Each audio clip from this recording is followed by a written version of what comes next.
Being proud of our heritage includes acknowledging how it fell short, acknowledging the diversity and the rich history of all its peoples, and not using limiting terms that are rooted in colonialism and imperialism. Two of the foundational reasons for the current violence and systemic oppression and erasure against Black and Indigenous Latinx folk. This Hispanic Heritage Month, let's redefine our history by centering the people of color in the Latinx narrative. And by color, I do mean actual color, because white Latinos do exist. But that's for another episode. Hola, hola, hola, mi gente. This is Melany Movez, and you're watching Blacktinidad, where we talk about everything that's Latino, but Black as F.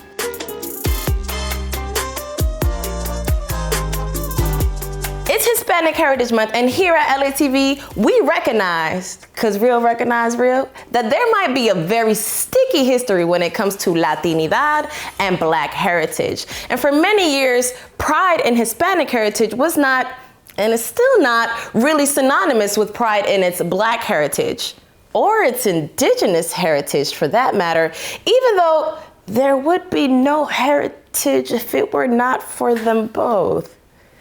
Because the history books are written by white folk, Hispanic heritage and pride tends to be centered in the European contributions to the culture and history.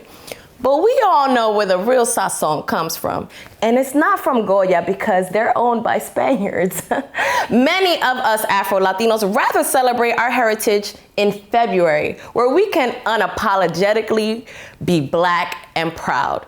We're a little tired of not fitting into Latinidad or the cookie cutter idea of what it is to be Hispanic. So much so that many people want to cancel the word Hispanic entirely, even the word Latino, and they have been wanting to cancel it for a couple of years now.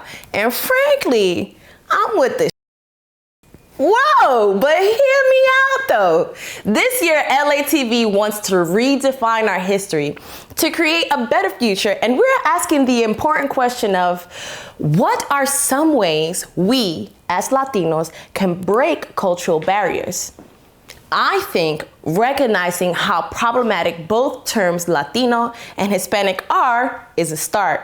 Understanding that those words were used to define us through a very colonial and imperialistic lens, and in doing so has erased the immense diversity that exists in Latin America. If you ask me, with 20 different countries, 14 different dependent territories, over 500 different ethnic groups, including the descendants of several different African tribes, a large demographic of descendants of Asian indentured servants, as well as Eastern European immigrants, and over 560, yes, 560 languages spoken, 2000 before colonization, Latino is pretty synonymous with diversity. But the way it's painted out to be so monolithic, both in school and in media, you would never know. Now, we're gonna go on a little commercial break, but when we get back, we're gonna talk about the hashtag Latinidad is canceled. And I'm gonna give y'all a history lesson on the words Latino and Hispanic so you can see for yourself how those words are very much rooted in white supremacy, white colonialism, and white imperialism. And then we can discuss redefining it or canceling it altogether right here on Blacktinidad.